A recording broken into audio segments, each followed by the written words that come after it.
धन्यवाद। आप बताइए। अच्छा, किस बारे में? कर्ण पिशाचिनी के बारे में। हाँ। तो कर्ण पिशाचिनी साधना बहुत ही ज़्यादा खतरनाक साधना है। कई लोग कहते हैं कि मुझे कर्ण पिशाचिनी साधना करनी है, और कई गुरु भी ऐसे हैं, यूट्यूब वगैरह में कई लोग ऐसे हैं जो कर्ण पिशाचिनी को सिद्ध करने की विद्या बताते हैं, और ये विद्या काफ़ी खतरनाक रहती है। वे एक तांत्रिक पद्धति में आपको विद्या बताते हैं, और तांत्रिक पद्धति में विद्या को सिद्ध करना बहुत कठिन है। ये आम मनुष्य के लिए बहुत ज़्यादा खतरनाक है।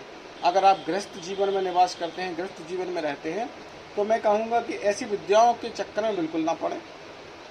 ये विद्याएं ऐसे लोग सिद्ध करना चाहते हैं जो जीवन में हार गए हैं, उनको कोई रास्ता नहीं मिल रहा, जो अपने मार्ग से विचलित हो गए हैं, ऐसे लोग हैं। कर्ण पिशाचिनी साधना मैं बता सकता हूँ, पूरी विद्या बता सकता हूँ, परंतु इसका नकारात्मक प्रभाव होगा। आप उसका प्रयोग करेंगी, गलत भावनाएं उत्पन्न करेंगी, क्योंकि जब भी कर्ण पिशाचिनी साधना को सिद्ध किया जाता है तो कर्ण पिशाचिनी के साथ ये छोटी छोटी शक्तियां रहती हैं। पहले वो शक्तियां आपकी परीक्षा लेती हैं, जब आप उनकी परीक्षा को पास कर लेंगे उसके उपरांत ही कर्ण पिशाचिनी को आप सिद्ध कर पाएंगे। कर्ण पिशाचिनी के कई पुस्तकों में कई प्रकार के मंत्र हैं।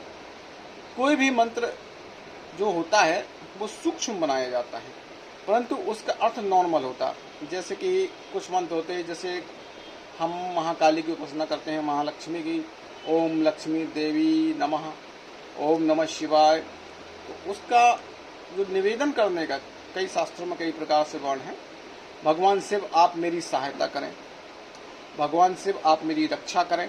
जैसे आपने कहा भगवान शिव आप मेरी रक्षा करें, तो इसी को हमने बहुत सूक्ष्म कर दिया संस्कृत में, तो वो मंत्र हो गया। मंत्र का अर्थ होता है निवेदन करना। जब आप किसी बात को बार बार कहते हैं तो आपके शरीर से तरंगें उत्पन्न होती हैं। ओम कहेंगे आप 2-3 बार, ओम कहेंगे 5-6 बार, ओम कहेंगे तो आपकी ऊर्जा ऊपर गई और नीचे आ गई। और जब एक कोई ऋषि मुनि होते थे, वो सालों सालों साल कहते रहते थे ओम ओम हरि ओम, ओम नमः शिवाय, जय श्री राम। जो भी भगवान को सिद्ध करना होता है कंटिन्यू उसका नाम लेते थे। 24 घंटे उनके मन में उनका नाम, उनकी आराधना, उनको पुकारना। क्योंकि किसी व्यक्ति का नाम भी राम हो सकता है, किसी एक व्यक्ति का नाम, किसी लड़की का नाम लक्ष्मी भी हो सकता है। तो क्या एक बार नाम लेने से ऊर्जा उत्पन्न हुई, नष्ट हो गई। जब आप लगातार उस ऊर्जा से उसी फ्लो में बहेंगे, अब जैसे कि एग्जाम्पल, हिमालय से पानी निकले, गंगा नदी हिमालय से कंटिन्यू निकल रही है ना, एक ही फ्लो में कंटिन्यू बिना रुके निकल रही है। तो आज आप उसे जानते हैं गंगा है, नाम है, सब लोग गंगा मैया कहते हैं। अगर वो निकलना बंद हो जाए, निकली और रुक गई। इसी प्रकार आपने 10-15 दिन तो मंत्र का जाप किया, फिर आप रुक गए, या दिन में 1 घंटे मंत्र का जाप किया, आप रुक गए।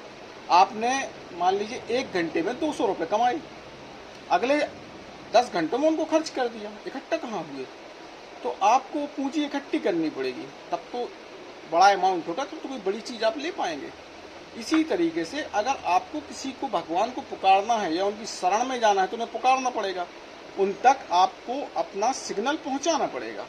सिग्नल कैसे जाएगा? जब आप किसी व्यक्ति, एक नॉर्मल बता देता हूँ, जैसे कि आप अपनी पत्नी को याद कर रहे हैं, आपकी पत्नी 500 किलोमीटर दूर है। जब आप मन में रात दिन उसका चिंतन करेंगे, उसकी फोटो देखेंगे, उसी का नाम लेंगे, तो ऑटोमेटिक उस पर, उसके पास, उसके माइंड में ये चीज़ पहुंच जाएगी कि हमें वो याद कर रहे हैं, हमें कोई याद कर रहा है। उसको फीलिंग हो जाएगी कि आपको वो याद कर रहा है। ये क्या, ये तरंगे हैं।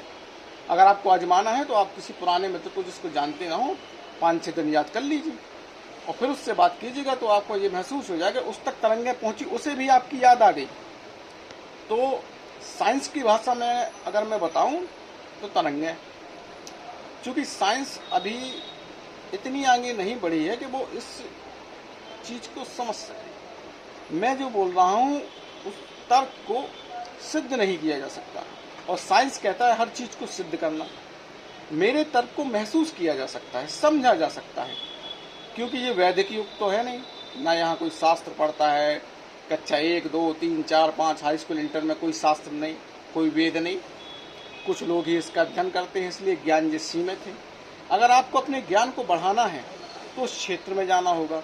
आपने कहा मैं वशीकरण मंत्र पढ़ लूँगा, मैं फलाना मंत्र पढ़ लूँगा, ये मंत्र पढ़ लूँगा, ये सब चीज़ें आई नॉट कंटिन्यू नहीं कर पाएंगे। Don't continue. जय। So good.